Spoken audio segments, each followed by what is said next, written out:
Alila, yang alhamdulillah Alila sudah bersama dengan kita. Assalamualaikum Umi. Waalaikumsalam warahmatullahi wabarakatuh, Bun Teh. Alhamdulillah sehat ya Alhamdulillah sehat. Alhamdulillah.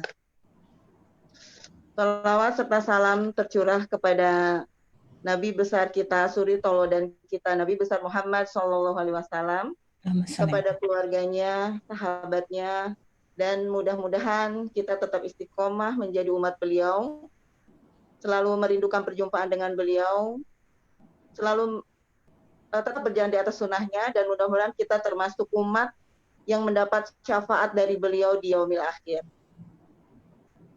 Baik, sebelum kita mulai kajian kita hari ini, mari sama-sama membaca Ummul Quran, Al-Fatihah.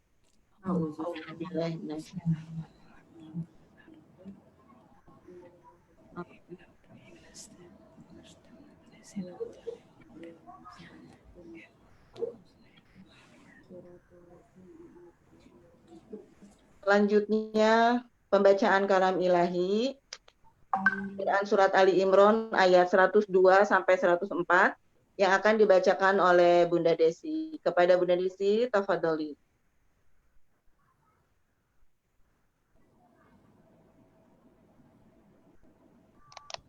Assalamualaikum warahmatullahi wabarakatuh. Waalaikumsalam warahmatullahi wabarakatuh. A'udzu billahi minasy syaithanir rajim. Bismillahirrahmanirrahim.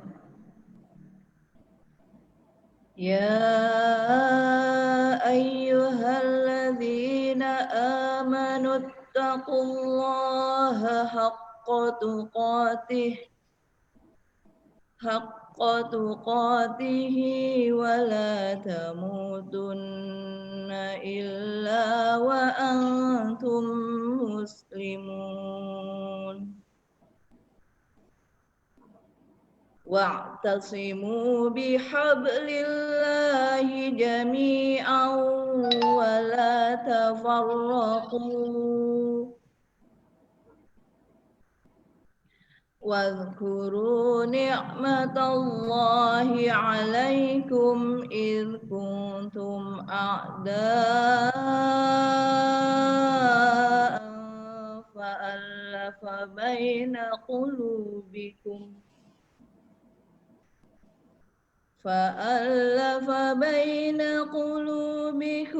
فأصبحتم بنعمته إخوانا وكنتم على شفا حفرة من النار فأنقذكم منها كذلك يبين الله لكم آياته لعلكم تهتدون ولتكن منكم أمة يدعون إلى الخير ويأمرون بالمعروف وينهون عن المنكر وأولئك هم المفلحون. Aku berlindung kepada Allah dari godaan syaitan yang terkutuk dengan menyebut nama Allah yang Maha Pengasih, Maha Penyayang. Wahai orang-orang yang beriman, bertakwalah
Waalaikumsalam warahmatullahi wabarakatuh. Masya Allah. Semoga yang membaca dan yang mendengarkan mendapatkan pahala kebaikan dari Allah Subhanahu wa Ta'ala. Amin. Amin ya rabbal alamin. Alhamdulillah, kita lanjut ke acara inti, yaitu talk show Art of Dakwah bersama Alila. Mohon disimak dengan baik. Insya Allah kita akan memberikan giveaway 2 buku Art of Dakwahnya Ustadz Felix Xiao. Yang hari ini kita akan bahas bersama, dan 1 buah gamis hijab alila untuk 1 orang jamaah yang memberikan resume terbaik, resume kajian. Boleh Bunda kirim nanti melalui IG MT Anissa setelah kajian ini selesai sampai jam 2 siang. Ditunggu ya Bunda-Bunda resumenya.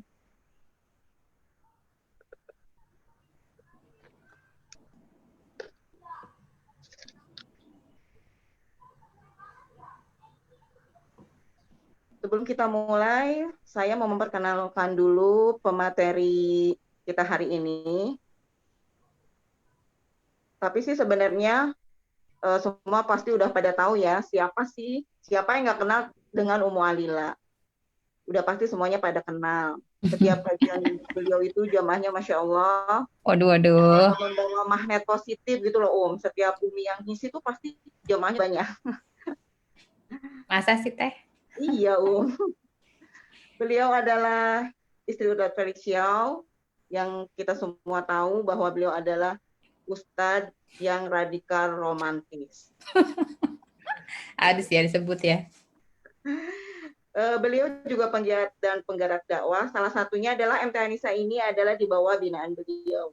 Beliau juga seorang pengusaha, ownernya Hijab Alila. Usaha sambil berdakwah ya Insya Allah, amin. Selain itu juga beliau paling concern sekali dengan urusan rumah tangga dan putra-putrinya. Kalau lihat IG-nya itu Masya Allah ya, banyak share masakan dan gimana cara membahagiakan suami dan anak-anak, Masya Allah. Kalau bicara dakwah ya itu kan di kepala kita pasti terbesit berat banget, belum siap, nggak pede. Pokoknya berbagai alasan lainnya yang bikin kita tuh nggak berani untuk melakukan dakwah. Gimana nih Sebenarnya siapa sih yang harus mengemban dakwah itu? Apakah harus ustazah, ustadz, udah kiai atau ulama? Gimana tuh Bismillahirrahmanirrahim. Assalamualaikum warahmatullahi wabarakatuh. Waalaikumsalam warahmatullahi wabarakatuh. Alhamdulillahirrabbilalamin. Puji syukur senantiasa kita panjatkan kepada Allah Subhanahu wa Ta'ala yang masih memberikan kita kesempatan untuk bertemu walaupun mungkin di dunia virtual. Insya Allah tidak mengurangi keberkahan dari Allah, dan semoga senantiasa kita diberikan kesehatan oleh Allah untuk selalu bisa menjalankan kewajiban-kewajiban kita sehari-hari sebagai seorang muslim, sebagai seorang istri. Insya Allah di sini kayaknya ibu-ibu semua ya, ibu-ibu semua, dan tentunya sebagai seorang ibu. Salawat dan salam senantiasa kita panjatkan kepada baginda Rasulullah Shallallahu Alaihi Wasallam. Semoga kita termasuk umat yang beliau nanti akan rindukan, dan semoga nanti kita adalah orang-orang yang beruntung bisa bertemu dengan beliau di surganya. Amin, amin ya rabbal alamin. Ya, tadi sama moderator Bun Teh sudah sempat ya dibahas tentang dakwah ya. Jadi kalau berbicara tentang dakwah itu mungkin juga saya ingin sedikit sharing tentang awal muasal daripada saya ketika memulai dakwah di kampus. Nah, apakah tadi kata Bun Teh ya, sebutan hostnya atau moderator itu Bun Teh ya. Bun Teh itu Bunda dan Teteh ya. Bun Teh. Jadi udah biasa Bun Teh gitu ya.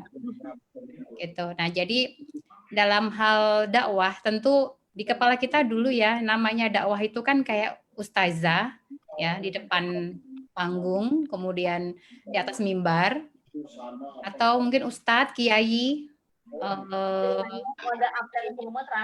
kemudian di situ dengan kondisi yang di situ background pendidikan yang LC misalkan, ataukah lulusan agama, ataukah lulusan hadis, Dulu mungkin kita berpikir seperti itu. Kemudian seiring dengan waktu ketika saya juga hijrah ke IPB di kampus, kebetulan sama dengan Bunta ya kampusnya. Ya. Insya Allah di situ saya mengenal Islam di situ bukan dari seorang ustadz atau ustazah. Saya mencintai Islam bukan dalam hal ini dulu saya nggak suka dengan Islam ya. Lebih mencintai, lebih semangat lagi untuk belajar tentang Islam itu bukan dari seorang yang di situ dengan background yang tadi saya sebutkan.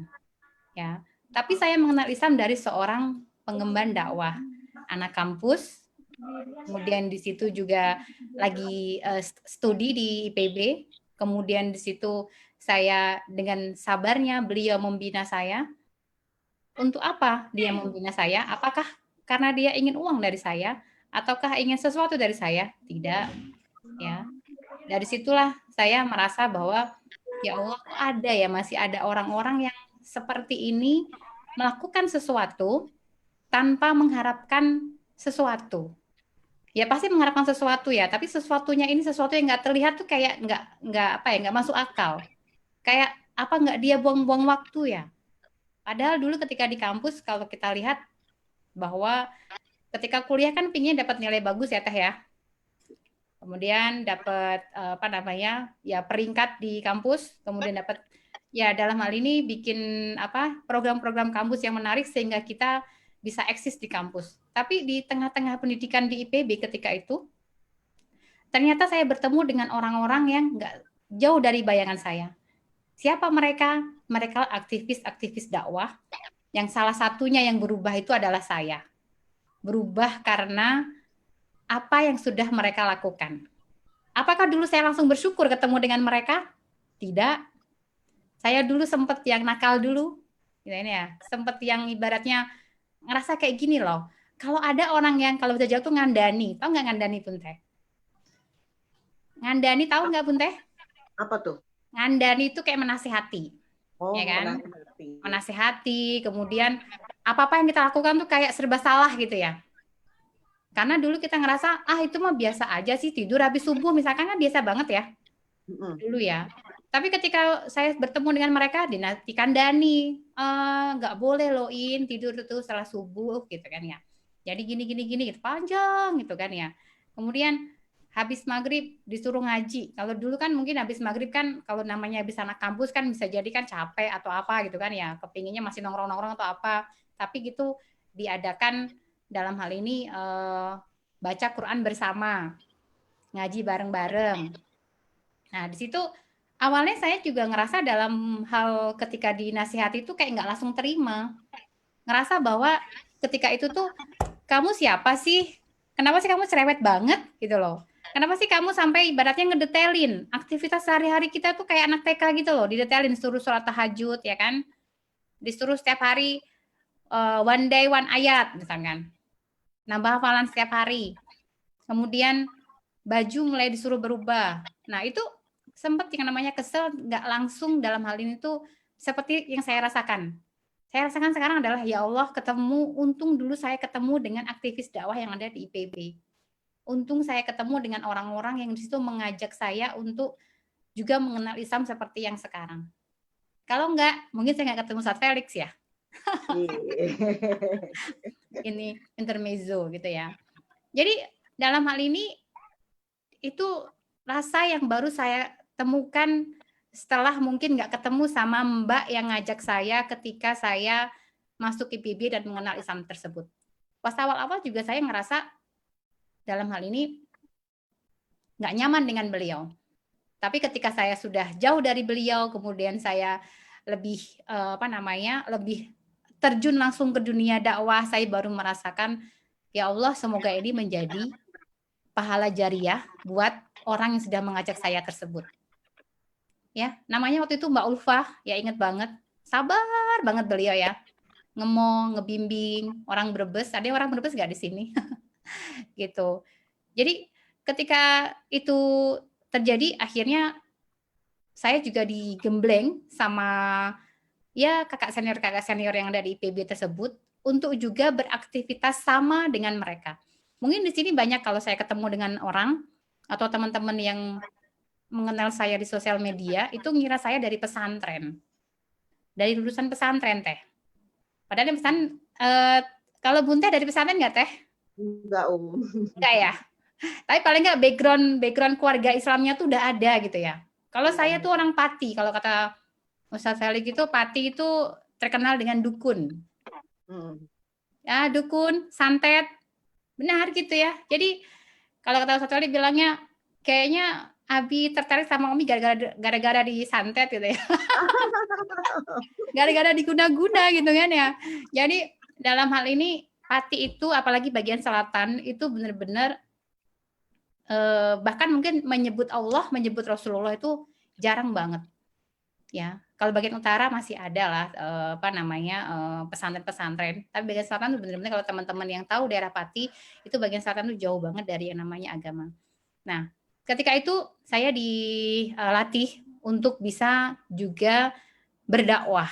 Kebayang dong yang awalnya kita ibaratnya orang kampung pengen belajar ke IPB, niatnya hanya untuk belajar, niatnya nanti biar kalau udah lulus jadi sukses, kemudian bisa membahagiakan orang tua ya pada umumnya mahasiswa lah gitu loh. Tapi ketika di IPB ternyata bertemu dengan pengemban dakwah, kemudian kita dirubah cara berpikir kita, mindset kita tuh berubah dan tujuan hidup kita pun berubah. Di situ kita diajak, ditantang juga untuk menyampaikan apa yang kita pelajari itu kepada yang lain yang belum mendapatkan dakwah. Saya ingat pertama kali ketika itu saya harus ngomong di depan anak-anak SMA. Nah, kebayang nih SMA kayak gimana kan, apalagi SMA. Di situ SMA itu SMA daerah Dermaga ke bawah, C4. Jadi anak-anak yang kalau dibilang itu anak yang nggak diterima di sekolah manapun tapi diterima di situ. Oh, buangan. Saking bandelnya Teh. Jadi kalau ada guru atau ustazahnya ngisi, dia main gitar. Itu yang saya ingat banget ya. Jadi mereka ribut, main gitar, ngobrol sendiri gitu kan ya. Nah, ketika itu saya diajak ke sana, kemudian ngeliat keadaan, dipaksa sama kakak senior untuk bisa membina adik-adik yang ada di situ. Nah, bagi orang-orang yang jarang ngomong, apalagi saya dulu kalau dibilang itu kalem gitu ya. Yeah. Kalem. Beneran, nggak percaya kan ya? Dulu saya kalem, kemudian sama sekarang juga masih kalem. Oh, masih kalem ya. Aduh, malu-maluin sekarang ya. Kemudian nggak dia ngomong. Kalau ngomong bagi orang yang nggak jarang ngomong, di sini kan capek ya. Di sini kan capek. Biasanya kan lelah gitu sebelah bibir-bibir kita di pinggiran ini. Saya tuh dikasih waktu 2 jam. Jadi kalau istilah kita itu halakoh. Ya, saya pernah ngomong di Instagram bahwa halakoh itu artinya adalah melingkar. Kita duduk melingkar, satu kelompok, misalkan 10 orang atau 5 orang, kayak gitu dengan adik-adik SMA waktu itu. Kemudian kita harus ngomong selama 2 jam. Untuk orang yang jarang ngomong, untuk ngomong 2 jam, itu bukan sesuatu hal yang mudah. Ya, kadang-kadang baru 10 menit, itu udah mati kutu. Udah tidak bisa lagi ada bahan yang mau diomongin apa lagi ya. Nggak bisa mengembangkan suatu materi. Ya, itu yang saya awali problem-problem awal itu. Ya Allah, betapa sulitnya, dan di situ juga adik-adiknya ya kadang-kadang kalau lagi diisi ngobrol sendiri. Kemudian kalau ditanya nggak ngerti. Kemudian ya niatnya mereka datang memang bukan untuk belajar tapi karena disuruh gurunya ya, karena itu menjadi mata pelajaran ekstrakurikuler ketika itu. Nah, itu adalah kali pertama saya belajar untuk berdakwah. Nah, kembali lagi ke pertanyaan Bun Teh tadi, bahwa dakwah ini adalah artinya menyeru. Nah, menyeru, mengajak. Ya, tadi sebagaimana disampaikan oleh Mbak Desi dalam pembacaan Al-Quran di awal tadi, Masya Allah di situ seruan dakwah itu tidak hanya ditujukan kepada ulama atau laki-laki saja, ataukah orang yang punya gelar dalam hal ini seperti LC, kemudian juga tadi saya sampaikan tentang apakah dia dari kampus-kampus yang berbasis agama, ternyata tidak. Tapi seruan tersebut ditujukan kepada seluruh umat muslim. Ya, baik di situ adalah laki-laki maupun perempuan. Nah, itulah kewajiban dalam dakwah. Sebagaimana kita sholat, sebagaimana kita puasa. Ya, jadi kalau sejauh yang kita pahami biasanya kan kalau sholat tuh wajib, puasa Ramadan wajib. Ya, kemudian kita ternyata nggak tahu bahwa dakwah itu juga sama wajibnya. Ya, kalau kita sama-sama wajib sudah tahu konsekuensinya kan. Kalau kita nggak melakukannya berarti kita berdosa di hadapan Allah. Tapi kalau kita melakukan, kita mendapatkan pahala dari Allah. Jadi kita semuanya yang di sini punya kewajiban untuk berdakwah. Nah, adapun bagaimana nanti berdakwahnya, peran apa yang kita ambil sebagaimana kemampuan kita, nanti akan kita bahas selebihnya di pertanyaan moderator yang selanjutnya. Seperti itu Bun Teh dari saya materi soal yang pertama. Kita kayak ujian ya Teh ya? Iya. Ya. Baik jadi dakwah itu adalah menyeru, mengajak. Jadi kita tuh semua wajib ya Ya. Nah, gimana menurut pendapat Umi Alila tentang sikap beberapa orang yang masih ragu untuk berdakwah? Karena ya itu tadi merasa nggak pede, belum siap. Itu apa yang dia lakukan Ya, insya Allah. Berikutnya adalah tentang bagaimana sih mengatasi hal-hal yang di situ membuat kita jadi nggak pede, kemudian kita juga dalam hal ini ragu ketika mau melangkahkan dalam dakwah. Nah, ini juga saya pernah mengalami dalam hal ini.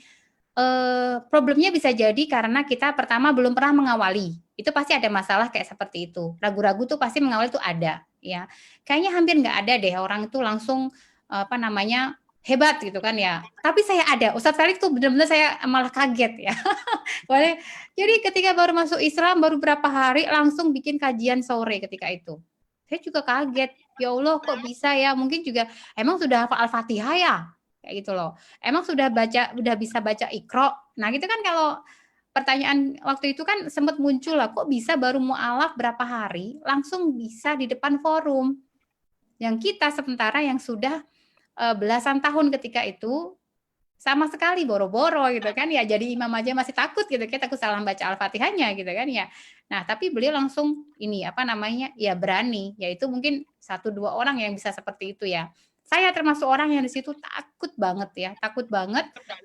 Tapi dalam hal ini kenapa? Karena saya nggak pernah melakukan sebelumnya. Kemudian saya dalam hal ini takut salah ngomong. Kemudian berikutnya yang paling berat adalah orang tua saya ketika itu. Ya, orang tua saya ketika itu saya ingat bapak saya belum sholat ya waktu itu ya. Jadi kembali lagi saya orang Pati bagian selatan, yang di situ nyebut nama Allah aja mungkin jarang. Di sana terkenalnya dangdutan Bun Teh. Saya juga sedih banget, tapi sekarang alhamdulillah rumah saya ada dangdut lagi. Gitu ya. Jadi ketika itu saya ngerasa kayak zaman tahun 2002 ya, 2001, 2002 itu saya nggak punya handphone. Jadi kalau mau nelpon ke orang tua pun masih ngerental ya. Jadi orang tua saya harus ke rental dulu, baru nelpon ke kosan saya. Itu pun mahal banget. Jadi komunikasinya pun ya susah. Gimana mau mendakwahi orang tua, sementara untuk bisa ngobrol aja nggak bisa. Jadi telepon tuh sebatas kayak nanya kabar. Wo, pe kabare kan gitu ya. Tahu kata wo ya. Kemudian udah ditransfer ya, kayak gitu-gitu aja nggak bisa panjang lebar. Tapi kemudian sama senior saya, namanya Musrifah, kalau kita sebut, jadi guru kita. Bukan dosen, bukan apa, tapi kakak kelas yang kebetulan kita sekosan bareng, ngebimbing kita, gembleng kita. Nah, di situ ditantang untuk berdakwah. Saya tuh ngerasa kayak sedih banget, tahajud tuh nangis. Kenapa? Saya tuh ingat orang tua saya yang di situ ibaratnya sholat aja belum lagi problem-problem yang lain. Kebayangkan kalau orang tanpa agama, problem rumah tangga itu pasti banyak. Nah, tapi di sisi lain, saya tuh ditantang untuk bisa menyampaikan apa yang saya peroleh itu kepada orang lain. Itu sangat-sangat bertentangan banget. Saya ngomong ke orang, tapi orang tua saya sendiri saja saya belum ajak ngobrol, belum saya dakwahi. Nah, kemudian saya ya di tengah malam tuh pasti selalu nangis, kemudian di situ ya coba untuk ngobrolnya sama Allah. Berharap mudah-mudahan dengan aktivitas saya, dengan dakwah ini yang mungkin saya lakukan tidak menjadikan saya sebagai seorang yang munafik, tapi malah memudahkan saya ketika itu. Saya berharap mudah-mudahan Allah memudahkan saya dalam membukakan pintu hati orang tua bapak saya ketika itu.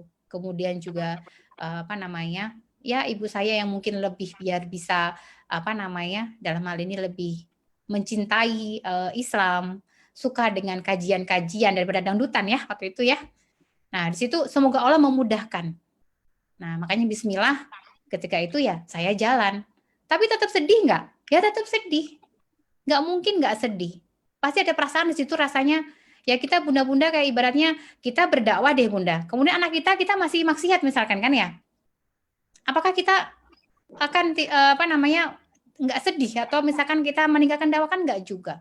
Tetap kewajiban kita dakwah tetap ada, walaupun mungkin anggota keluarga kita itu masih ada yang belum benar atau masih ada yang bermaksiat. Itu tidak mengurangi kewajiban kita untuk dalam dakwah ini. Gitu. Nah, jadi insya Allah dengan kita terjunkan diri kita ke dalam dunia dakwah, mudah-mudahan Allah itu membukakan atau memudahkan urusan-urusan kita yang lain.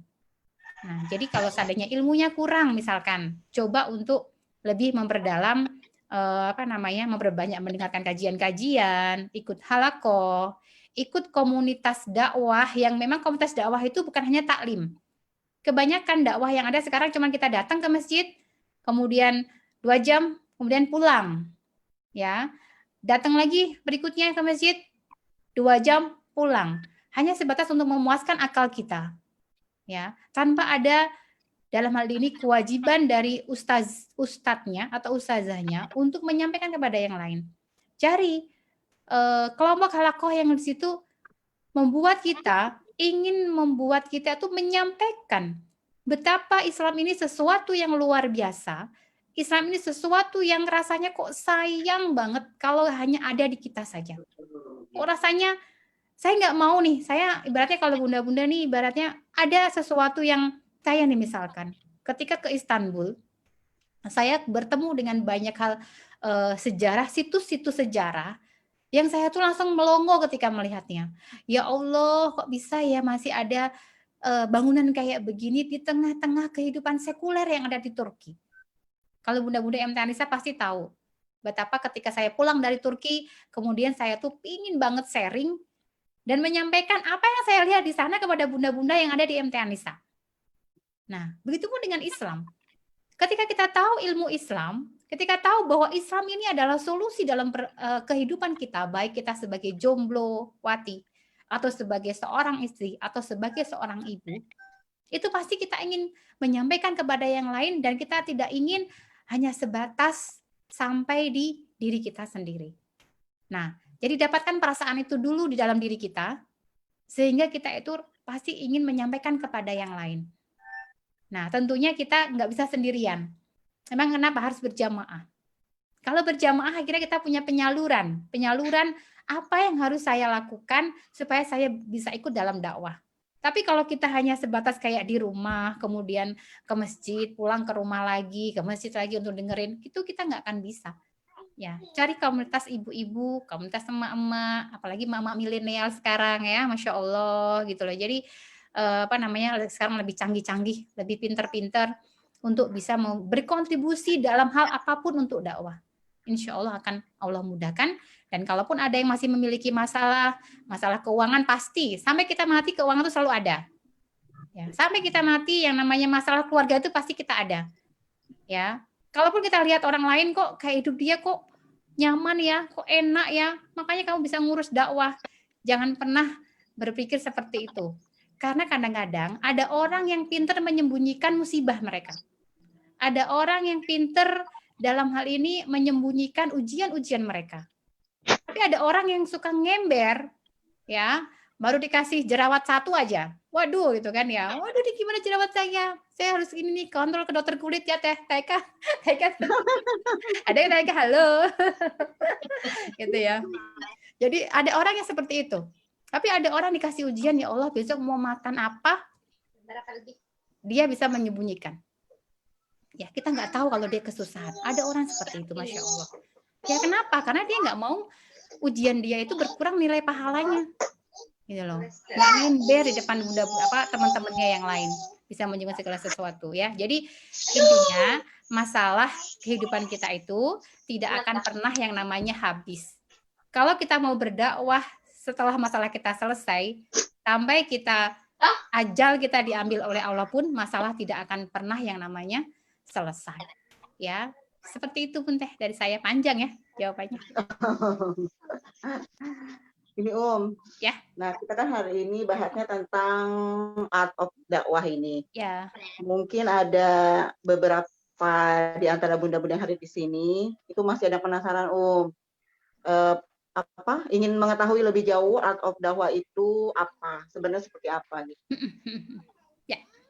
Ini buku yang sudah berapa kali cetak, entahlah berapa kali cetak, dibuat oleh Ustadz Felix sebagai bagian konten. Kalau visualnya udah tahu semua ya dari Benefico, Emeralda Nur Ahni. Jadi di sini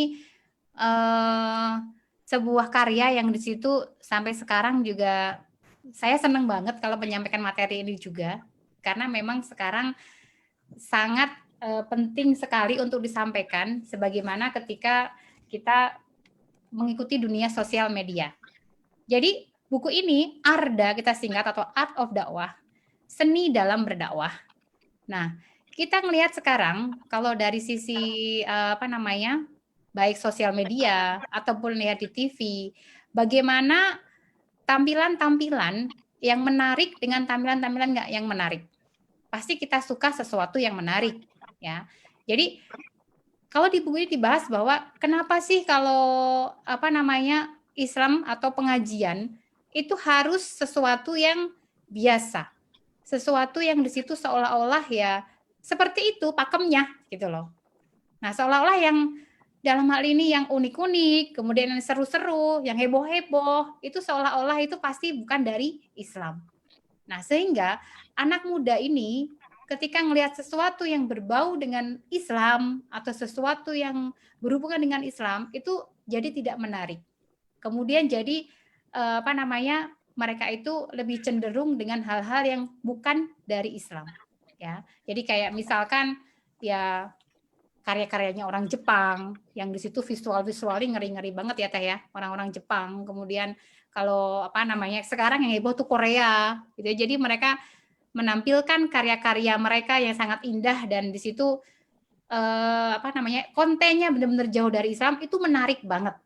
Nah, kalau dari sisi persaingan itu Islam masih jauh lah dari orang-orang non-Islam. Nah, makanya di buku Art of Dakwah ini menggambarkan bagaimana sih seharusnya kita itu mengemas dakwah atau materi Islam ini supaya diminati, supaya disukai, gitu ya, atau dalam hal ini supaya ya minimal dilirik lah, gitu loh. Nggak yang sebatas kalau kayak pengajian itu kayak jadi boring, kemudian ngantuk ya. Kemudian kalau saya dulu tuh menemani Ustadz Felix saya nikah tahun 2006. Kemudian di 2010 ke bawah itu kan masih belum belum sosial media ya. Jadi kalau ada pengajian yang datang pasti orang yang sepuh-sepuh.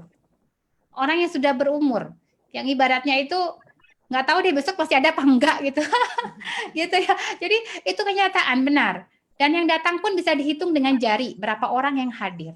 Itu adalah kenyataan 2010 ke bawah. Anak muda itu hampir-hampir nggak ada. Ya.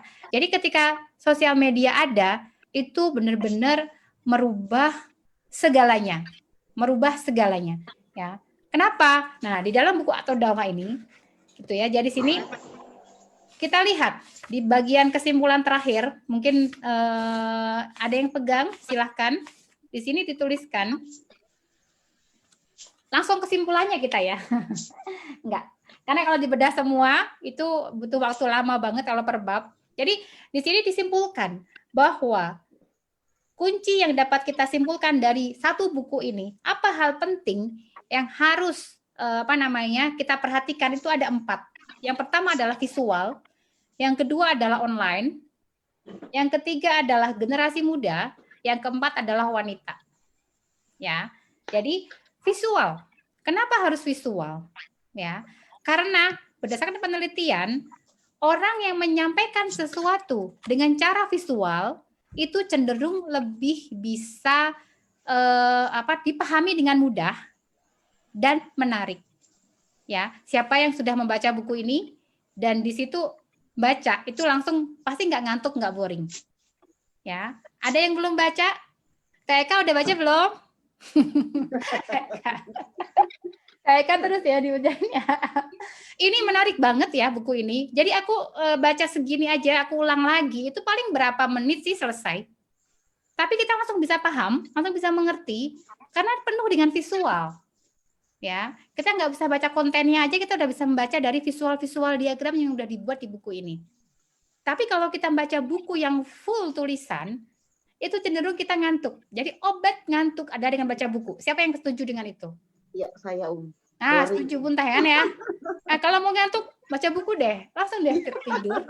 Ya. Obat tidur. Benar, tapi dengan baca buku ini tidak, ya. Kenapa? Karena di sini penuh dengan gambar-gambar yang di situ membuat kita itu jadi penasaran dan mudah banget dimengerti.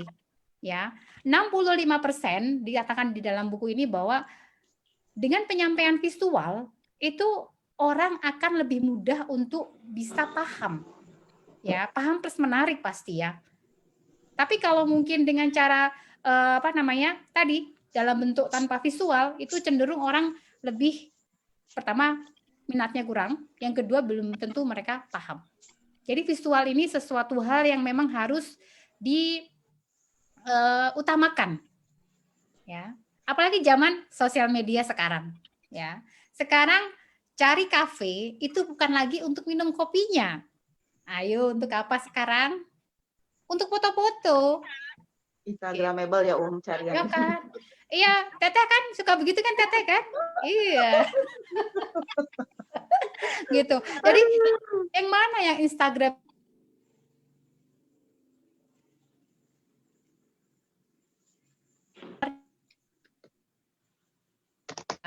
Bogor ketika itu saya sama suami kebetulan kalau makan rame nggak mau, istilahnya nggak mau nunggu gitu loh, pikirnya cepet. Nah, saya datanglah satu kafe yang di situ happening di Bogor. Saya masuk ke dalamnya, ternyata masya Allah ngantri banget, ya. Jadi saya bilang, aduh enggak deh, lebih baik kita nyari tempat yang cepat yang kita bisa langsung pulang. Pergilah kita ke tempat langganan yang lama, yang memang itu kok kayak restoran apa ya, zaman dulu lah. Tapi kita kebetulan karena suka masakannya, jadi kita ke sana. Datanglah ke sana, kemudian nggak ada orang yang datang di situ. Cuma satu keluarga saya sama suami sama anak-anak aja ke situ. Di situ saya ngobrol sama suami. Ini restoran, tinggal tunggu waktunya aja tutup. Loh. Karena sekarang nggak ada lagi yang mau tempat restoran kayak begini, kecuali orang zaman dulu. Ya, yang di situ masih kangen dengan rasa masakan di sini. Nah, tapi di situ orang nggak mau datang ke situ kenapa? Karena mungkin bisa jadi ya karena tadi mungkin makanannya enak, tapi nggak menarik untuk difoto, nggak Instagramable, gitu. Jadi itu visual sekarang penting banget, gitu. Jadi itu penting banget ketika kita ingin mendakwahkan Islam, kita juga memperhatikan visual. Ini Mbak Tuti penting banget Mbak Tuti ya, karena Mbak Tuti adalah bagian desainernya MT Anissa. Ya, harus terus semangat mengasah kemampuan supaya bisa memvisualisasikan sesuatu dengan cakep, sehingga orang yang kita orang yang mau melihat itu tuh jadi tertarik. Masya Allah pahalanya buat Mbak Tuti, gitu kan ya. Ketika di situ serius belajar dan niatnya benar-benar karena kepingin apa yang dibuat oleh Mbak Tuti itu bisa mengajak orang tahu tentang Islam. Masya Allah Mbak Tuti ya, ini orangnya Mbak Tuti. Ya Allah Mbak Tuti, semoga usahanya walaupun emak-emak gitu kan ya, tapi kontribusinya untuk dakwah, belajar untuk mendesain itu bisa kita lihat sekarang kemampuannya makin bagus dan di situ bisa kita andalkan. Yang dulu ibaratnya apa-apa biasanya ke hijab Falillah ya Mbak ya, tapi sekarang Masya Allah kita sudah mandiri gitu ya, nggak tergantung pada yang lain. Gitu Insya Allah. Kemudian yang kedua adalah online ya, online. Setelah visual itu adalah online. Zaman sekarang, apalagi selesai pandemi ini, Masya Allah ya bunda-bunda, itu benar-benar kerasa banget. Kita yang sudah survive dengan online sebelum pandemi, itu lebih bisa beradaptasi. Nah, tapi kalau orang-orang yang dulu sebelumnya nggak pernah hidup di dunia online, mungkin kaget. Ya, jadi dalam hal ini online itu menjadi pilihan satu-satunya selama masa pandemi. Ya, kalau seandainya mau serius dakwah, tapi nggak serius dengan online, berarti masih dipertanyakan. Dia serius nggak sih dengan dakwah? Itu saya nyontek kata-kata Ustadz Felix ya. Gitu ya Allah, saya juga sebenarnya takut juga menyampaikan materi ini gitu kan ya. Cuman saya coba untuk menyemangati. Sebenarnya bukan menyemangati jamaah yang di sini, tapi sebenarnya juga menyemangati diri saya sendiri juga, karena dakwah sebenarnya adalah untuk kita sebenarnya yang pertama. Nah, kalaupun ada bisa memberikan pengaruh kepada yang lain, itu adalah bonus yang diberikan oleh Allah kepada saya gitu. Nah, jadi ketika dalam hal ini di dunia online seperti ini kita nggak mengasah dengan baik gitu kan ya, berarti kita ini ada di mana, posisi serius dakwahnya ada di mana gitu loh. Makanya ketika misalkan Ustadz Felix nih pingin beli kamera yang sekarang terbagus, tercanggih gitu loh. Ya karena saya sudah ditancepin sama Ustadz Felix, Umi, kalau mau serius dakwah, kemudian kita ibaratnya orang kafir saja yang di situ mereka mendakwahkan hal yang salah gitu kan ya, yang di situ maksiat, sebegitu besar effortnya mereka dalam hal serius membeli kamera misalkan contohnya. Masa kita yang mau serius dakwah kita nggak mau modal dengan kamera yang bagus, malah tetap pakai handphone jadul? Mana itu dianggap serius? Nah, saya udah ditancepin sama Ustadz Felix kayak begitu. Jadi ketika ada kamera terbaru nih yang bagus, ya udah Umi beli ini ya. Ya udah nggak apa-apa. Gitu. Jadi itu sudah kalau dipikir dari sisi ya uang materi gitu kan. Kalau kita ngeliat kan ya Allah gitu kan ya. Itu kamera berentet di rumah banyak banget. Tapi itu nggak sia-sia, nggak kemana-mana. Ya yang lama dikasih kepada yang membutuhkan anak Yu ngaji. Ya kan? Yang baru untuk Ustadz Felix. Berikutnya ada lagi yang baru beli lagi untuk anak Yu ngaji lagi. Semua anak Yu ngaji difasilitasi dengan kamera yang mumpuni. Ya, supaya apa? Hasil editan-editan mereka juga bagus. Nah, makanya dalam hal ini buat bunda-bunda dalam hal ini yang kepingin serius dalam hal dakwah, ya harus ganti handphone kalau seandainya mau misalkan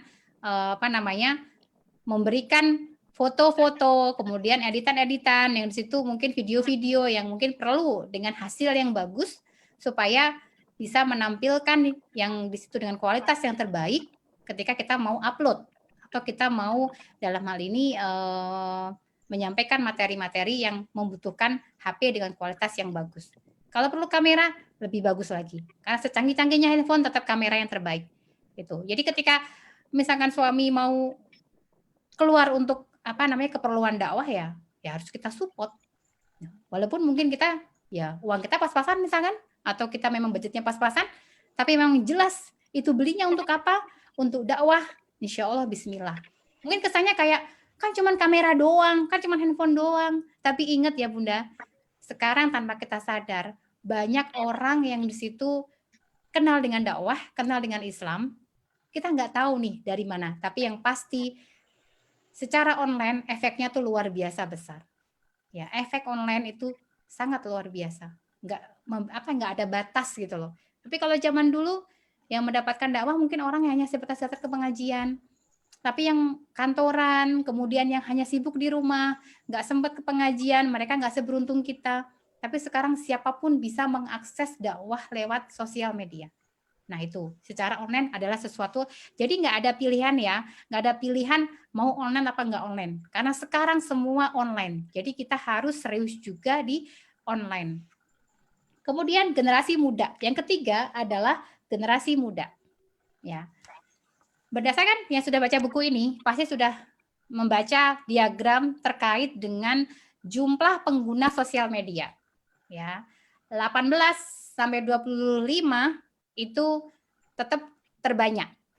Ya, anak 18 sampai 25 itu terbesar. Berikutnya dari 26 sampai 35.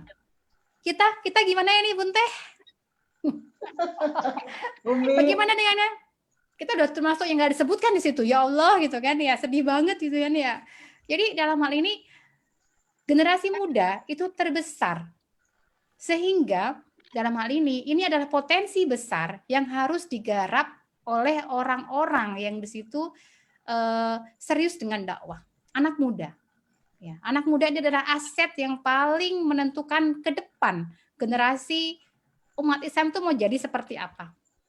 Sehingga sekarang ini potensi ada di dunia online secara visual, generasi muda itu adalah targetan yang harus juga serius kita garap.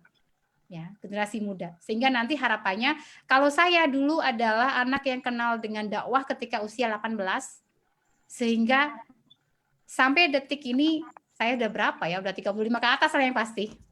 Gitu. Tapi dalam hal ini nah, semoga nanti ke depan nih anak-anak muda, tapi kan orang yang seberuntung saya nggak banyak.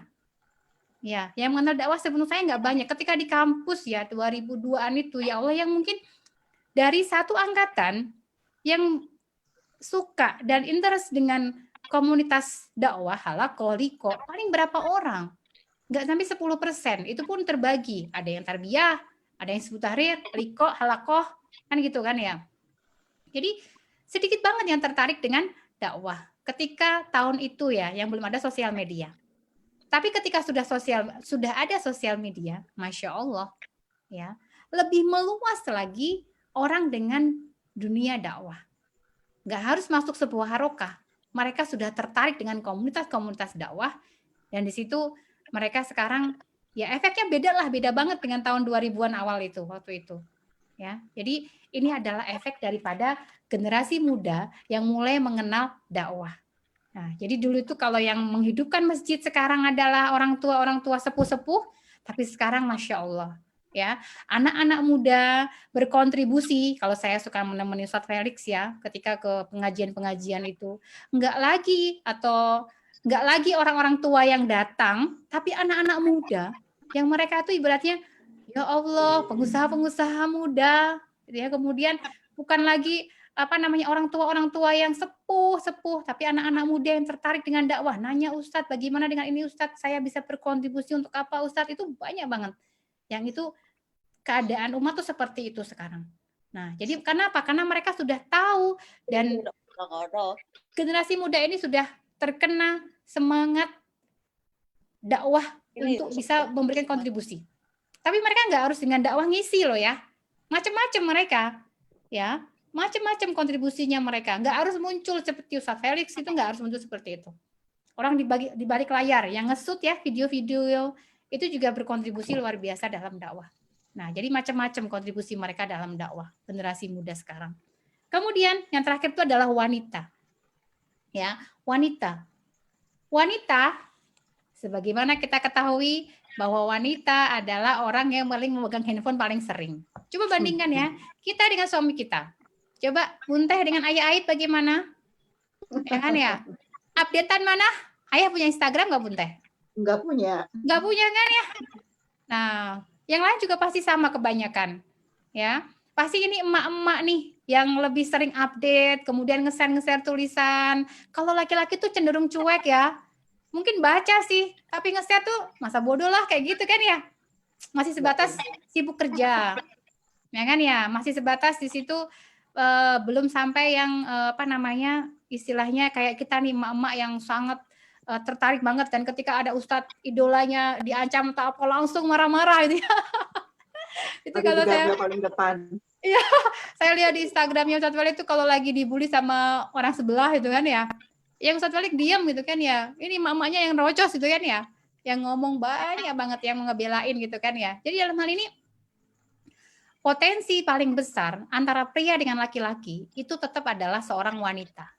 Ya, jadi wanita ini targetan yang sangat luar biasa untuk bisa berpengaruh memberikan efek yang besar pada dunia dakwah Islam ke depan.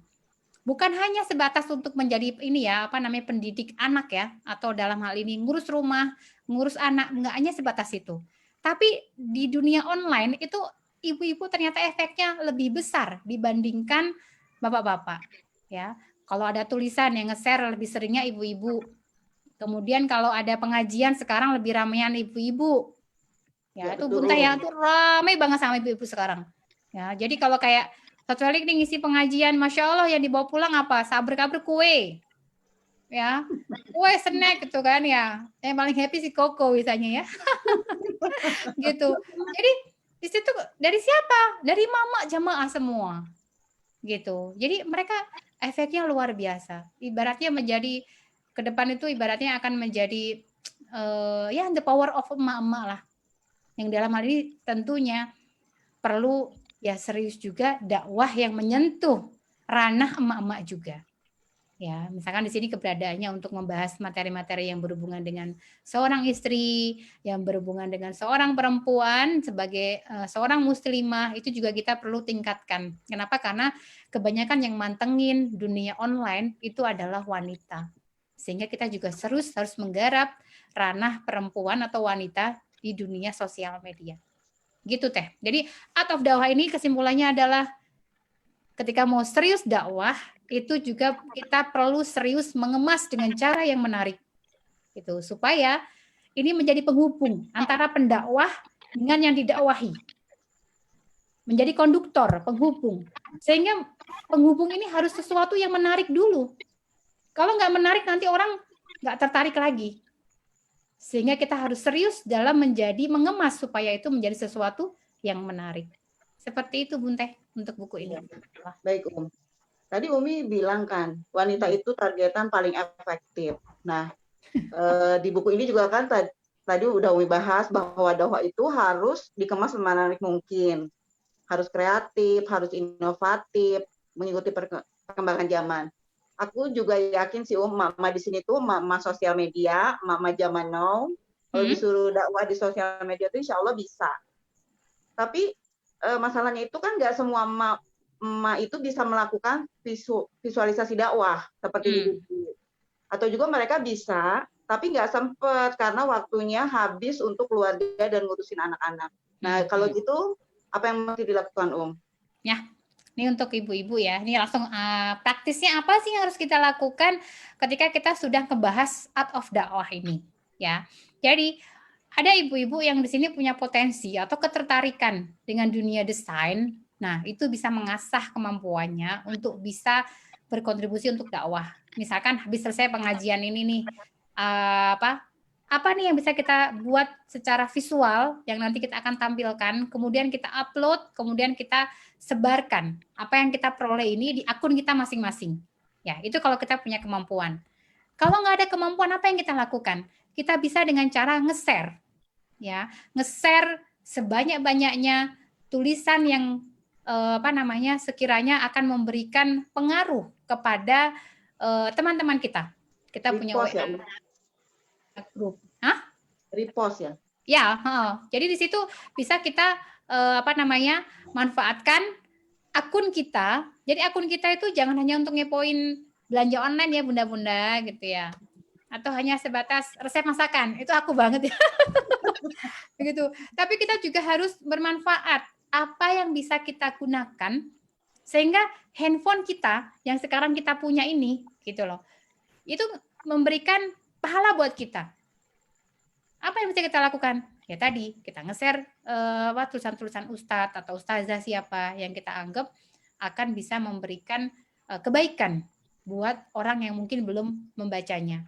Kalau kita punya kemampuan menulis, kemampuan kita ngedesain, kita juga serius dalam hal ngedesain postingan-postingan kita.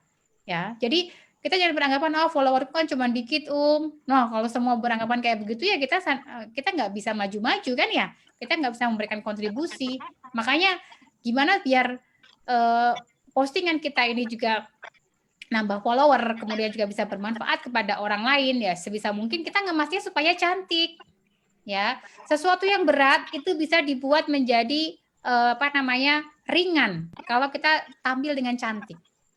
Ya, seperti buku Art of Dakwah ya ini, kemudian juga Islam Rahmatan lil Alamin misalkan yang karya Benefico juga, itu Masya Allah, itu kalau buku aslinya, buku Islam Rahmatan lil Alamin itu berat banget aslinya.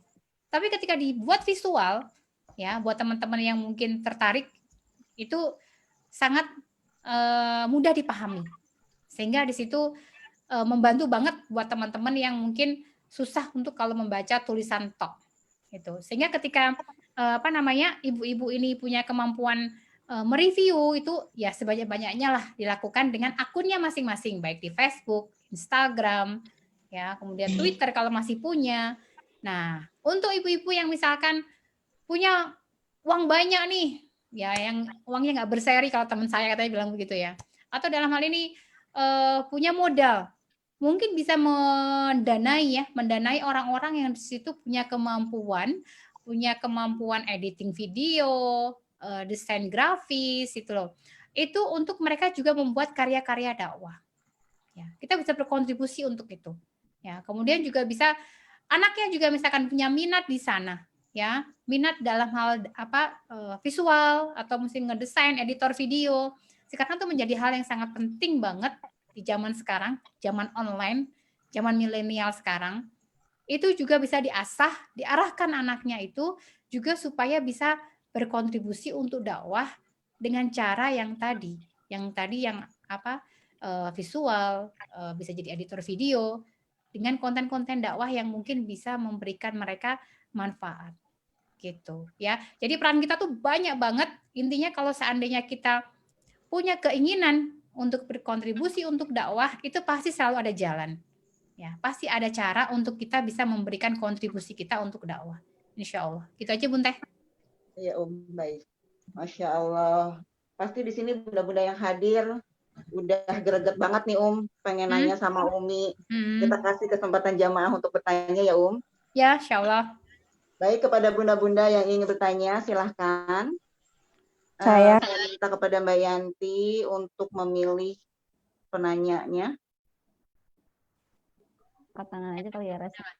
Bisa raise hand atau di chat? Hand aja.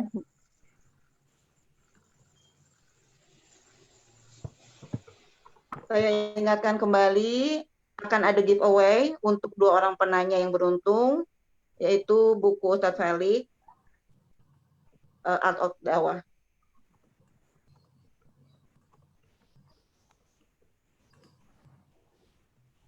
Sudah ada Bu Yanti? Belum ada. Assalamualaikum. Nah, ada tuh. Assalamualaikum warahmatullahi. Siapa nih Bun? Saya Ana Bun. Iya, silakan Bu Ana. Saya Triani, mau bertanya nih saya ibu dengan 3 putri yang usia remaja, dalam usia remaja ya. Kalau saya orang tua kan kalau di zaman milenial ini untuk hal yang kata Umi bilang visual dan sebagainya itu kurang bisa gitu maksudnya Anak-anak sekarang tuh pinter-pinter banget ngedit gambar, ngedit video ya. Mereka dari gambar-gambar animasi. Cuman triksnya bagaimana cara kita mengarahkan anak-anak remaja kita nih untuk bisa masuk ke dunia dakwah. Biasanya kan kalau sama ibu tuh kadang kondisinya itu kita suka kalau remaja itu emosinya gitu. Ngarahin anak tuh kita pakai remaja tuh kata kalau dibilangin dunia saya gitu, ibunya masuk tuh mereka agak susah gitu loh. Maksudnya saya itu maunya anak memfasilitasi anak-anak bisa mengikuti gayanya kita, ibunya, tapi kan zamannya udah beda nih. Triksnya bagaimana supaya anak-anak bisa memanfaatkan media sosial mereka tuh untuk dakwah. Terima kasih Baik. Ini langsung Bun Teh. Langsung aja Langsung ya. Dari Mbak Ana ya tadi ya. Triani. Mbak Triani. Mbak Triani dari mana ini? Dari Bekasi Oh Bekasi ya. Nih sebenarnya problem saya juga ya Mbak ya. Aduh gitu ya nih. Jadi punya anak remaja. Anaknya kelas berapa Mbak? Kelas SMK 1, SMK kelas 1, SMP kelas 2, sama kelas 5, kelas 4. Ya, kalau saya ditanya seperti ini, jujur kalau saya memang belum aplikatif ke anak saya. Kebetulan saya yang paling besar kan Alila ya Mbak ya. Alila kan kelas 1 SMP pun di pesantren. Nah, kemarin saya juga arahin dia supaya kalau pas dia masih SD, dia bilang dia mau jadi desainer grafis. Nah, cuman ketika sudah masuk pesantren, kayak keinginan itu berkurang. Nah, jadi nggak sesemangat ketika dia masih SD. Nah, saya tanya, dia masih galau, ya galau, kan yang menjadi apa galau gitu ya, jadi masih galau. Makanya kemarin ya saya sejauh yang karena sekarang anak-anak juga memang saya nggak kasih gadget, kemudian juga saya kalau Alila sendiri kebetulan kemarin pas lagi masih di rumah, saya sempat kasih, coba bikin akun deh C gitu kan ya, untuk kamu aktif di Instagram. Nah, cuman kemarin dia sempat beberapa kali aktif, kemudian juga sempat beberapa kali ke posting gitu. Cuman memang dalam hal ini namanya juga masih anak-anak ya. Kita nggak bisa membuat dia itu sesemangat kita gitu loh. Apalagi kita kadang-kadang pinginnya, aduh Cece gitu kan ya, kamu itu sebenarnya kalau seandainya bisa melakukan sesuatu, mungkin bisa loh berefek pada teman-temanmu yang lain. Kan kita mikirnya gitu ya. Iya. Nah itu idealnya kan kita pikir seperti itu. Tapi pada faktanya kan dia keinginan ke situnya belum ada. Ya, dia masih keinginannya itu masih sibuk dengan dirinya sendiri kan ya. Nah makanya sebatas yang saya tanamkan sekarang ya sama abinya, saya masih sebatas fokuskan dia untuk belajar. Ya, belajar untuk dia serius dengan pendidikan dia di pesantrennya.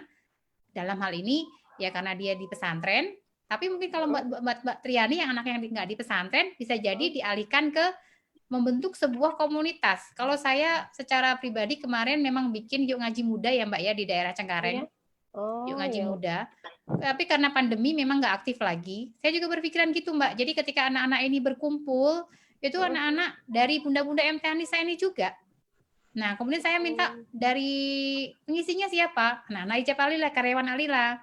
Kebetulan mereka ada yang pinter dalam hal ini editing video, ada yang desain grafis. Nah, ketika mereka diisi sama Mbak-mbak Ijab Alila ini, saya minta nih supaya ini anak-anak sebenarnya punya potensi. Mereka pinter banget. Kita mah gaptek ya, mama ya. Iya, Bu.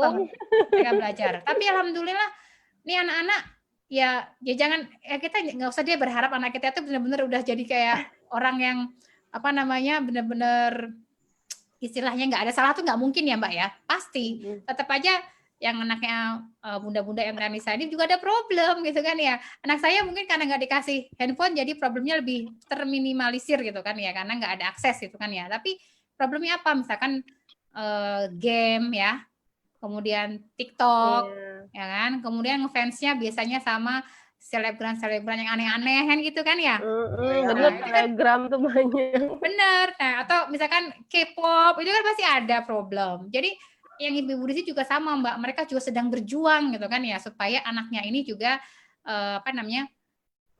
sedikit mungkin nggak kesentuh hal-hal yang di situ nggak berasal dari Islam. Tapi tetap yang namanya anak zaman milenial itu nggak mungkin nggak kesentuh, itu nggak mungkin, susah banget. Nah makanya kemarin saya bersama dengan bunda-bunda, ayo kita bikin tim Yuk Ngaji Muda. Jadi mereka tuh ada Instagramnya ada, cuman kan tempatnya di Cengkareng ya Mbak, dan sekarang pandemi juga, jadi kita juga lagi off, belum jalan. Mudah-mudahan nanti tahun depan kalau sudah mulai sekolah lagi juga nanti kita mulai lagi.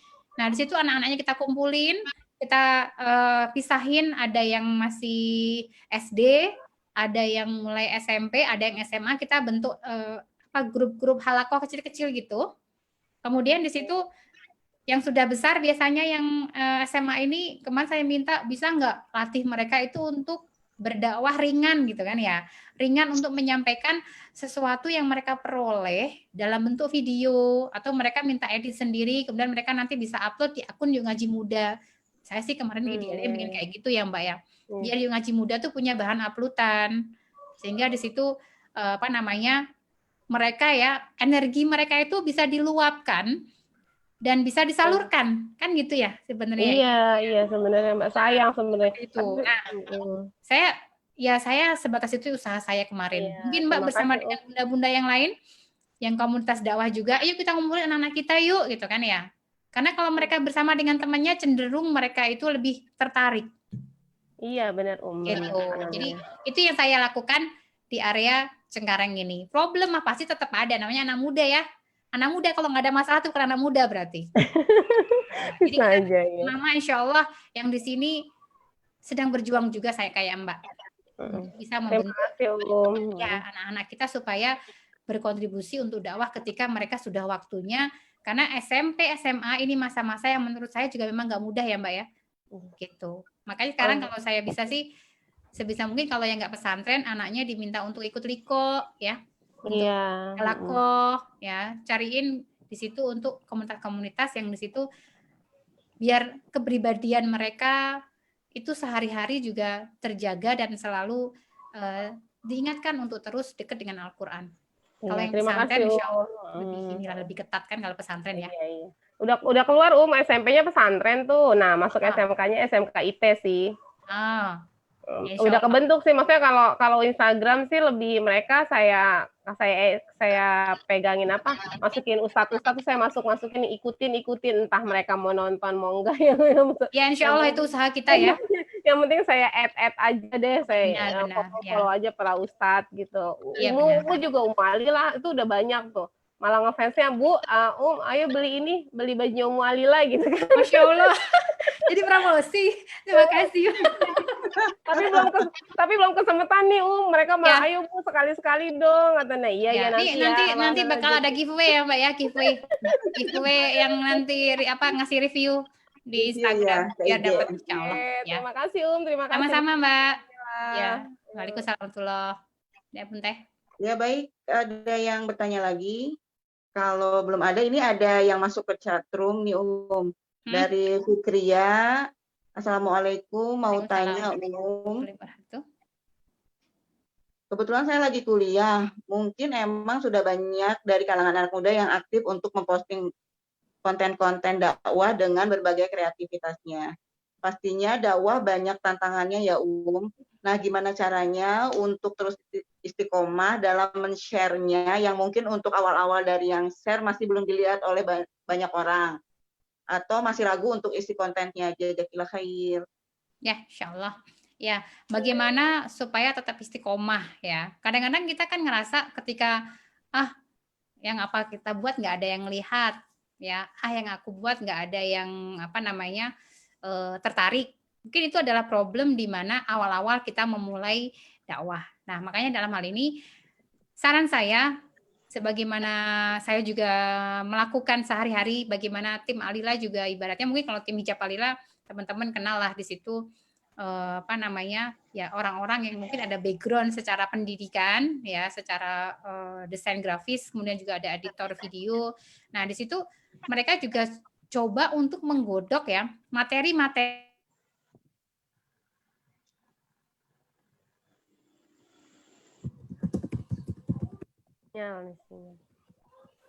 kayaknya yang ya. untuk menarik dalam masalah jomblo ya kan ya, bagaimana untuk mencari jodoh itu menarik banget gitu kan ya, atau misalkan kalau untuk wanita misalkan bagaimana menjadi seorang istri dari yang solehah, kemudian membagi waktu antara rumah dan juga di luar seperti apa, yang berkaitan dengan kewanitaan biasanya menarik.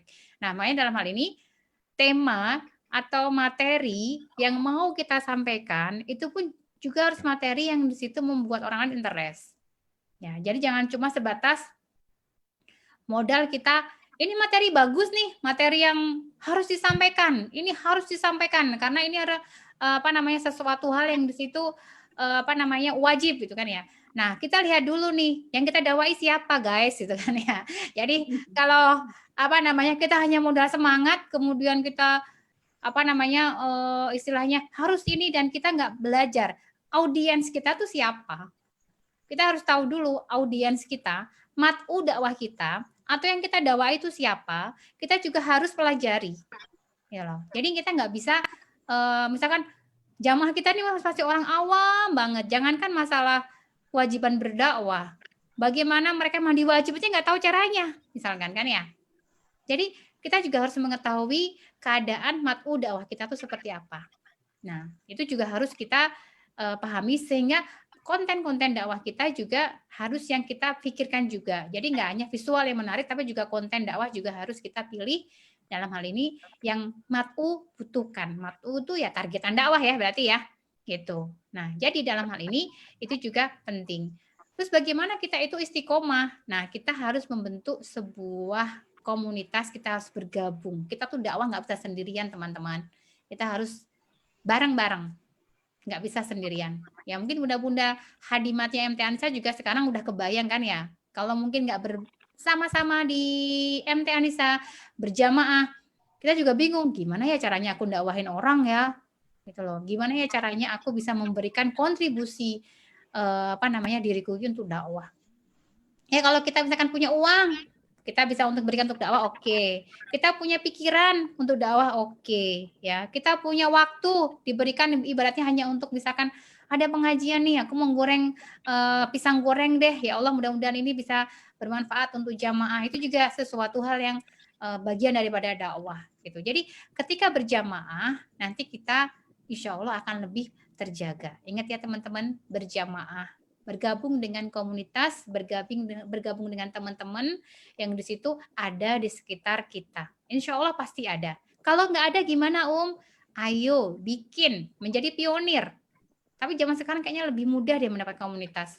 Kecuali kalau mungkin dia di daerah-daerah yang di situ minoritas ya. Nah, kalau minoritas berarti harus ketemu dengan orang-orang muslim yang lain di situ, membentuk sebuah komunitas baru yang nanti akan bergerak dalam dunia dakwah untuk Islam gitu. Jadi gitu Bunda ya. Jadi ketika pingin ini istiqomah ya harus berjamaah, sehingga ketika berjamaah itu nanti kita akan selalu ya terjaga, bikin program kerja gitu. Dan niatkan dakwah itu bukan karena kewajiban dari Allah. Di buku itu disampaikan di Arda, dakwah itu bukan hanya sebatas kewajiban dari Allah, tapi sebuah surat cinta. Sebuah kata-kata cinta yang kita ingin sampaikan kepada, ya kalau kita punya kekasih gimana sih? Siapa di sini yang punya kekasih? Kekasih kalau dari suami kayaknya biasa ya. Kalau masih baru mulai yang baru taruh, baru nikah tuh kayaknya pingin banget bercerita tentang kekasihnya tersebut kepada orang lain. Begitupun tentang Islam. Kalau kita tertarik dengan Islam, pasti kita juga kepingin menyampaikan apa yang kita tahu ini kepada orang lain. Terus bagaimana sih menumbuhkan rasa keinginan untuk menyampaikan itu? Kita harus di-push terus, di-charger terus dengan materi-materi Islam sehingga kita akan selalu terjaga semangat itu. Jadi semangat itu nggak bisa muncul dari dalam diri kita. Perlu rangsangan dari luar. Yang udah belajar tentang Gorizah masih ingat kan ya? Bahwa dalam hari ini itu rangsangannya dari luar, teman-teman. Sehingga itu butuh yang namanya keadaan atau lingkungan. Karena bukan dari dalam. Ingat kalau Gorizah itu rangsangannya dari luar. Nanti kapan-kapan kita bahas, ini menarik banget materinya ya. Kalau Hajatul Uluhiyah itu dari dalam, sehingga semangat untuk terus berdakwah ini itu perlu yang namanya lingkungan yang menyemangati kita. Bukan dari dalam soalnya. Oke? Seperti itu Bun Teh. Selanjutnya masih ada satu pertanyaan lagi. Bu Yanti boleh minta tolong. Ya, silakan yang mau bertanya tadi buka aja di unmute. Tanya ini masih. Silakan Ibu Ayu Hafsah, sudah raise hand. Bismillahirrahmanirrahim. Assalamualaikum warahmatullahi wabarakatuh. Assalamualaikum warahmatullahi wabarakatuh. Bunda Alila, apa kabarnya? Waalaikumsalam, Bunda Hafsah. Alhamdulillah. Senang banget hari ini bisa ketemu Bunda Alila. Alhamdulillah. Bunda pengen tanya nih, kita kan kadang-kadang suka mengalami stuck gitu ya, kejenuhan gitu ya dalam dakwah ya. Apalagi saya anaknya 5, banyak agendanya tiap hari gitu ya. Kayaknya tuh setan tuh suka ngelik-kitik buat nyari-nyari alasan untuk nggak dakwah gitu loh Bunda ya. Jadi gimana sih caranya supaya kita tuh tetap terus gitu ya, semangat gitu ya untuk dakwah dan nggak ini gitu ya, nggak stuck gitu loh. Gitu loh Bunda. Makasih. Assalamualaikum warahmatullahi wabarakatuh. Waalaikumsalam warahmatullahi wabarakatuh. Ya, ini problem emak-emak biasanya kan terkait dengan anak-anak yang masih kecil-kecil, yang di situ masih butuh perhatian, apalagi kalau kita nggak punya hadimat ya. Masya Allah, saya kebayang banget dengan kondisi 5 anak ya Mbak ya. Itu bukan sesuatu hal yang mudah buat seorang ibu yang di situ. Jangankan dakwah, di rumah aja udah nggak ini ya, kayak kurang waktu. Ya kan ya. Tapi ini kita masih harus memikirkan kondisi umat di luar sana. Nah, Masya Allah gitu kan ya. Ketika saya melihat teman-teman saya yang mungkin nggak seberuntung saya ketika ngomong anak. Kalau saya mungkin ada waktu masih kecil masih ada yang membantu ya. Tapi sekarang saya juga sendirian ya Mbak ya. Dan anak-anak juga mungkin sudah mandiri karena udah gede. Anak yang paling kecil usia berapa Mbak Hafsah? 5 bulan Mbak. Masya Allah 5 bulan. Ini luar biasa banget gitu kan ya. Makanya dalam hal ini nih perlu saran saya dalam hal ini bisa ikut dalam hal ini halakoh atau liko gitu kan ya, untuk bisa ngecas kita. Karena kalau dengan halakoh liko biasanya kan kalau anaknya banyak biasanya didatengin sama musrifahnya gitu loh, atau dalam hal ini kalau ada yang temennya di situ bisa ngejemput, biasanya kan untuk bisa ditebengin anak, itu kan bisa saling bekerja sama ya. Satu halakoh itu biasanya kan macam-macam, ada yang di situ anaknya udah gede sehingga nggak bawa anak gitu kan, atau misalkan ada yang di situ bisa dititipin anaknya, supaya apa? Supaya kita juga punya kesempatan untuk mendengarkan materi yang di situ harapannya itu bisa ngecas diri kita. Atau misalkan Masya Allah kalau suaminya bisa kerja sama ya, ada tipe suami yang di situ bisa ngebantu kita ngomong misalkan ya, tapi itu jarang banget ya, jarang banget orang suami yang di situ sabar dititipin anak gitu kan ya, karena saya tahu lah laki-laki itu paling stres kalau dititipin anak ya, karena mereka nggak punya kemampuan seperti emak-emak nih yang di situ multi telenan ya, serba bisa nyuapin sambil halakoh gitu kan ya, itu luar biasa emak-emak. Tapi laki-laki nggak bisa. Laki-laki kalau kerja ya kerja, nggak bisa sambil ngomong tuh nggak bisa. Tapi ada laki-laki yang memang tetap seperti itu, yang ketika istrinya lagi halakoh bisa dititipin anak-anak. Dalam hal ini tentunya setelah kita siapkan bekal-bekalnya. Makanya ketika Mbak Afsa ini punya tempat untuk liko atau halakoh, dicari tempat-tempat seperti itu. Mungkin kalau di keramaian taklim yang di masjid mungkin susah ya Mbak ya, karena dalam hal ini kan di masjid kan kalau bawa anak pasti dalam hal ini yang ada malah kita riweh dengan anak-anak, nggak bisa ngedengerin ustadz atau ustazahnya. Ya solusinya ya tadi ketika dengan halakoh minimal ya bisanya seminggu sekali, itu adalah casan buat kita untuk kita supaya terjaga girohnya, semangatnya, walaupun di situ mungkin bisa jadi nggak seoptimal ketika kita mungkin nggak bawa anak. Tapi ketika bawa anak pasti kan kita terfokusnya macam-macam ya Mbak ya. Saya kebayang sih ketika itu. Tapi ketika menjadikan anak ini sebagai alasan untuk tidak halakoh gitu kan ya, itu juga bukan sebuah alasan yang syar'i. Ya, tetap kita menjadikan anak kita adalah mudah-mudahan dengan Allah, dengan kita berkontribusi dengan dakwah, Allah akan memudahkan urusan anak-anak kita. Ya, kadang-kadang kan kita ngerasa bahwa ya Allah, kapan ya aku ini punya waktu yang agak luang atau senggang? Itu yang dulu saya pikirkan Mbak, ketika tahun-tahun ayah masih kecil baru lahir, itu kan ya. Saya menghitung ya Allah kapan tahun 2020 ya. Gitu kan ya. Karena di tahun itu bisa jadi saya mungkin sudah mulai bisa bernafas. Ya. Saya tuh lucu banget kalau lagi halakoh. Gimana berapa anak saya juga banyak, anak musrifah saya juga banyak. Yeah. Apa yang terjadi? Taman kanak-kanak. Ya. Kan lagi halakoh gitu kan. Itu yang terjadi seperti itu. Ya. Jadi insya Allah dengan kita niatkan dalam hal ini susah payahnya kita ketika mau halakoh, kita harus gendong anak, nuntun anak, naik angkot ya. Kalau saya dulu kan ya naik angkot, di situ harus jalan cukup jauh sampai ke tempatnya angkot. Mudah-mudahan Allah juga memudahkan urusan kita di rumah, urusan kita ngurus anak, urusan kita ngurus suami, seperti itu. Ya, jadi jangan sampai menjadikan anak ini sebagai sebuah penghalang untuk kita bergerak melangkah dalam dakwah. Insya Allah gitu kan ya, Allah mudahkan semua urusan kita. Gitu. Umi Alila. Sama-sama. Masya Allah Umi. Iya, Masya Allah ini emak-emak ini punya niat dakwahnya itu Masya Allah ya Umi ya. Iya, sampai benar. Itu luar biasa, nggak ada halangan ya. Ini tuh sampai banyak di room chat Zoom ini ada beberapa pertanyaan yang tidak bisa dijawab, maaf, karena waktunya udah habis nih. Iya benar ya, 11:30 ya Teh ya. Iya, harus ada sesi kedua kayaknya nih Masya Allah, iya ya.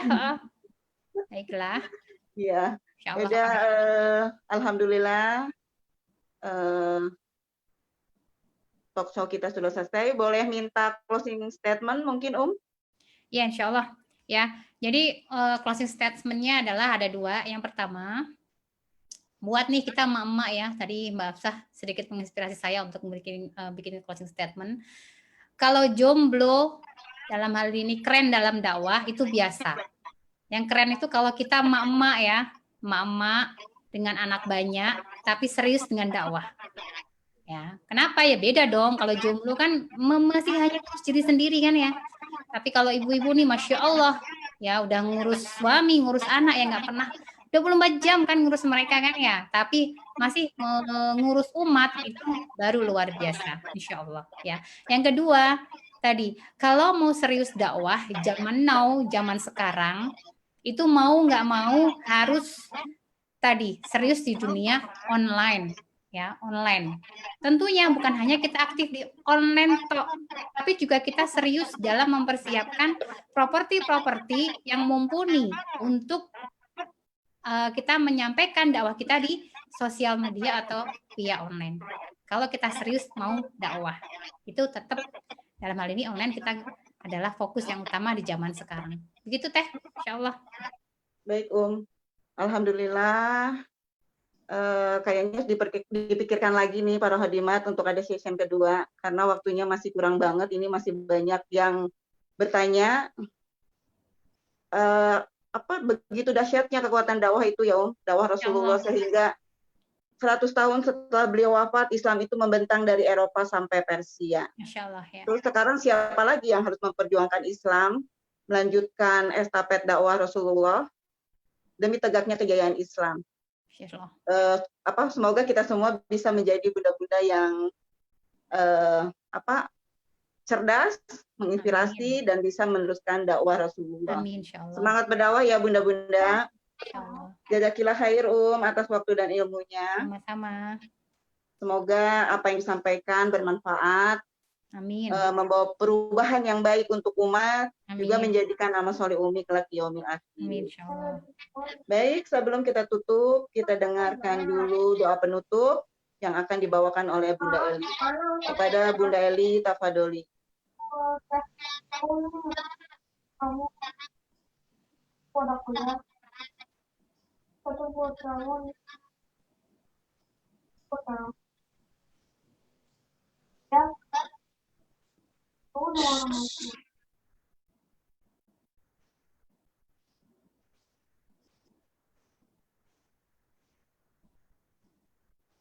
Bunda Eli. Bunda Eli silakan. Silakan.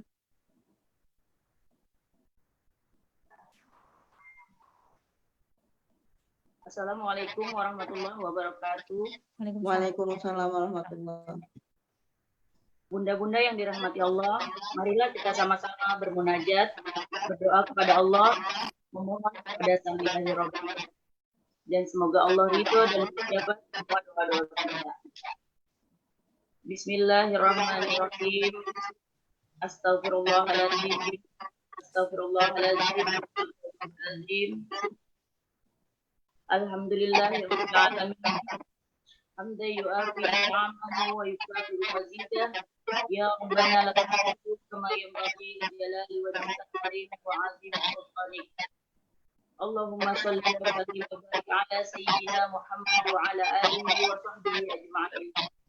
Rabbana zalamna anfusana wa illam taghfir lana wa tarhamna lanakunanna minal khasirin. Rabbana zalamna anfusana zulman katsiran wa innahu la yaghfiru illa anta. Faghfir lana warhamna innaka antal ghafurur rahim. Subhanallah walhamdulillah wa la ilaha illallah.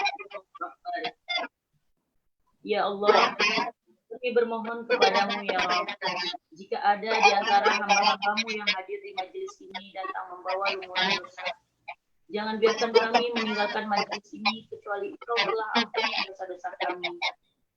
Ya Allah, sentuh hati kami, sentuh jiwa kami agar mau bertobat dari segala dosa yang kami lakukan dalam hidup kami. Ya Allah, bimbing kami agar selalu berjalan di jalan yang lurus, jalan yang Kau ridhoi. Ya muqallibal qulub, tsabbit qalbi ala dinik. Ya Allah, lindungilah keluarga kami juga, anak-anak keturunan kami dari kezaliman. Kuatkan akidah kami, bentengi pemikiran-pemikiran kami dari pemikiran-pemikiran sesat yang tidak sesuai syariat, sehingga kami bisa selamat dan masuk dalam surga-Mu. Jadikan anak keturunan kami pembela agama Allah, sehingga Islam kembali di bumi. Ya Rob, jadikan pemimpin kami pemimpin yang takut dan patuh kepadamu ya Rob. Ya Allah, jika hari ini merupakan hari dimulainya perubahan dalam hidup kami, jadikanlah sisa hidup kami kehidupan yang penuh dengan berkah, kehidupan yang penuh dengan rahmat-Mu ya Rob, kehidupan yang lebih dekat dengan ridho-Mu. Ya Allah, jika hari ini adalah hari terakhir dalam hidup kami, maka mohon ya Allah, terima tobat kami hari ini dan wafatkan kami dalam keadaan husnul khotimah. Ya Rob, kami rindu surga-Mu, kami rindu bertemu dengan Rasulullah SAW. Pertemukan kami dengan beliau ya Rob, jadikan surga tempat kami berkumpul. Kami mohon, jadikan pertemuan ini pertemuan yang dapat menjadikan rahmat, berubah hidup kami dengan ya Allah. Dan jika pun kami bisa, jadikan perpisahan ini menjadi perkara cinta dan sila uhuah, berikan di antara kami. Berkahilah ilmu yang kami dapatkan hari ini, sehingga kami dapat mengamalkannya dan dapat menolong agama Allah. Rabbana atina fid dunya hasanah wa fil akhirati hasanah wa qina adzabannar. Rabbana la tuzigh qulubana ba'da idh hadaytana wa hab lana min ladunka rahmatan innaka antal wahhab. Subhana rabbil izzati amma yasifun wa salamun 'alal mursalin walhamdulillahi rabbil alamin. Wassalamualaikum warahmatullahi wabarakatuh. Waalaikumsalam warahmatullahi wabarakatuh. Amin, amin, amin ya robbal alamin. Oh ya sebelum ditutup majelis, saya minta tolong Umi untuk pilih siapa yang berhak menerima giveaway buku Art of Dakwah. Buntanya pilih. Jadi tidak tega. Siapa ya? Siapa Bunte? Siapa? Yang paling jauh. Tadi dari Bekasi, Mbak Triani. Terus siapa lagi Bunte? Satu lagi siapa Mbak Afsa boleh Mbak Afsa. Mbak Afsa. Oh iya udah boleh. Okay. Alhamdulillah. Baik, bagi para pemenang silakan menghubungi admin MT Anissa di IG ya untuk proses pengiriman hadiahnya. Ditunggu juga resume kajian hari ini sampai jam 2 siang. Langsung ke IG MT Anissa, akan ada 1 orang pemenang yang beruntung yang akan mendapatkan gamis alila langsung dari ownernya. Masya Allah. Kita tutup kajian kita hari ini dengan istighfar 3 kali. Doa kawaratul majlis dan hamdalah. Subhanakallahumma wa bihamdika asyhadu an la ilaha illa anta astaghfiruka wa atubu ilaik. Walhamdulillahirabbil alamin. Mohon maaf atas segala kekurangan, kebenaran datangnya dari Allah, kekurangan datangnya pasti dari saya. Wabillahi taufiq wal hidayah. Wassalamualaikum warahmatullahi wabarakatuh. Waalaikumsalam. Waalaikumsalam warahmatullahi wabarakatuh.